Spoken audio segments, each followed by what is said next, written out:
Tambala na! At eto na sila, ang nag-iisang masugid na tagahanga ni Nicole Yala, Chris Chuper! Kasama ang nag-iisang die-hard fan ni Chris Chuper, Nicole Yala! Mula sa Mahiwagang Burnay, ang kwento.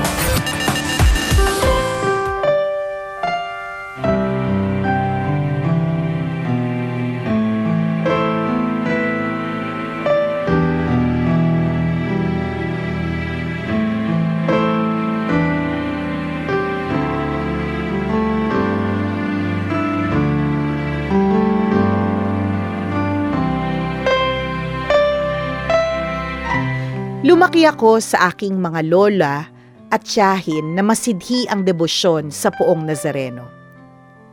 3:00 ng umaga, dali-dali ang kanilang paghahanda. Dala ang mga rosaryo at dasalan, sasakay sila ng jeep sa Pantrangko hanggang makarating sila sa pamosong simbahan ng Quiapo. Kada oras tumutunog ang batingaw sa kampanaryo nito. Malalim ang tunog, tumatawag sa lahat ng kaluluwang uhaw sa Poong May Kapal. Pagkapanhik mula sa jeep, agad silang sumasawsaw sa agwa bendita na iaalok sa iyo ng mga anghel. Puno ng tao ang simbahan. Palibhasa Biyernes at araw ng pamimintuho sa kanyang pagtitiis. Ngunit hindi inito natinag ang aking mga kaanak dahil agad silang lumuhod palakad sa altar tulad ng kanilang nakagawian. Nagbebendisyon din daw ng sakramento. Kanya-kanyang bulong, iyak, pasasalamat. Ang pari pa raw nooy nakaharap sa altar at mayat-maya ang misa. Pila balde rin daw ang pahalik sa imahen. Hindi ko maunawaan noon bakit ganoon na lamang ang masidhing pagdedebosyon sa pagtitiis ni Jesus.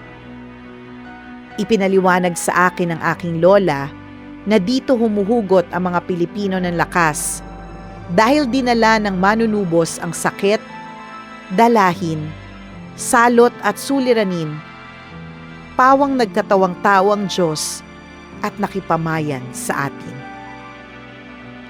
Nahiwagaan ako. Siniyasat ko pa kung bakit. At ito ang kanilang isinalaysay. Binomba ng mga puwersa ng Hapon ang Maynila noong digmaan. 7 imahin umano ng Panginoon ang nasa Intramuros na naglalarawan sa yugto ng banal na pagtitiis. Sa 7 ito, nakaligtas ang Jesus Nazareno. Inilikas daw ang imahen hanggang sa napadpad na ito sa Quiapo. Alam kong marahil sa inyo'y alam ang tunay na kwento rito at ipauubaya ko na sa inyo. Ilang taong matapos ang digmaan, tinamaan daw ng salot ang Kamaynilaan. Biglaan daw ang pagkalat ng salot. Sabi nga raw, kakapanganak lang ng Republika ng Pilipinas. May kakaharapin muling problema. Hindi alam kung saan galing. Kahit daw ang alkalde ng Maynila tinamaan ng sakit. Lito ang mga doktor. Sa una, hindi raw nila pinapansin ang sitwasyon. Karaniwan kung tutuusin. Lumipas ang mga araw. Sabi ng mga dalubhasa, delikado ang hindi pa matukoy na sakit dahil naipapasa raw ito sa ubo at sipon. Naturalmente, nabulabog ang madla. Sabi ni Lola, hindi naman siya nabahala ng lubos. Tuloy pa rin siya sa pagpunta sa Quiapo. Inanunsyo ng kura paroko ng simbahan na may isasagawang prosesyon ng Jesus Nazareno at ng banal na sakramento. Nagtaka sila bakit hindi si San Roque, isa sa mga patron ng Maynila, laban sa salot. ipinaliwanag ng kura. Isang gabi pinapatay niya raw ang mga kandila sa mga altar para manatiling magningas ang lampara na nasa tabernakulo.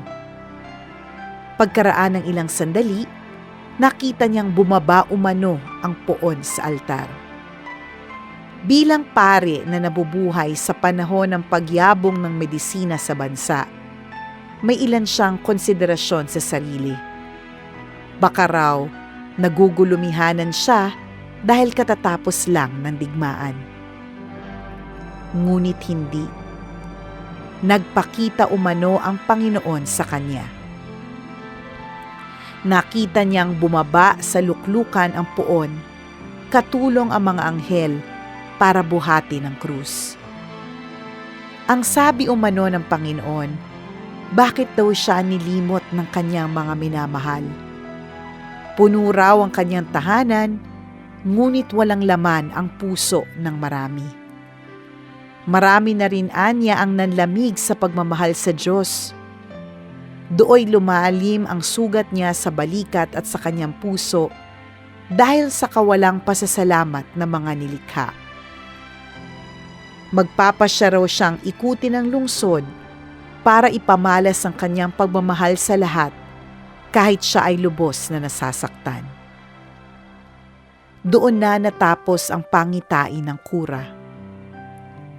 Natigilan daw si Lola nang marinig ang pagsasalaysay at paglalarawan ng kura. Kumalat ang komento ng kura kaya't dumami ang mga nagsisimba. Ngunit, kahit sa mga monsenyor at arsobispo ng Maynila, nakarating din ang balita. Bago daw magmahal na araw ginawa ang prosesyon. Makulimlim ang panahon. Para bang may nagbabadya. Pinatunog ang kampana na parang sa patay. Nakasuot ng sotana at kulay lila na sotana ang pari. Nakahanda ang seryales at insenso na gagamitin. Nakahanay mga monghe, mga madre, lalaki at babae ng lahat ng antas ng lipunan. Ang ilay hawak ang dasalan at mga rosaryo. Tahimik ang lahat. Pagkalakad ng pari, inawit agad ng kantores ang litanya ng mga banal. Tumugon ang madla. 10 oras mahigit daw ang prosesyon. Nakita niyang umiiyak ang marami. Tanda pa ni Lola na napaiyak silang lahat sa dakong upang iligtas mo kami sa lahat ng salot, gutom at digmaan.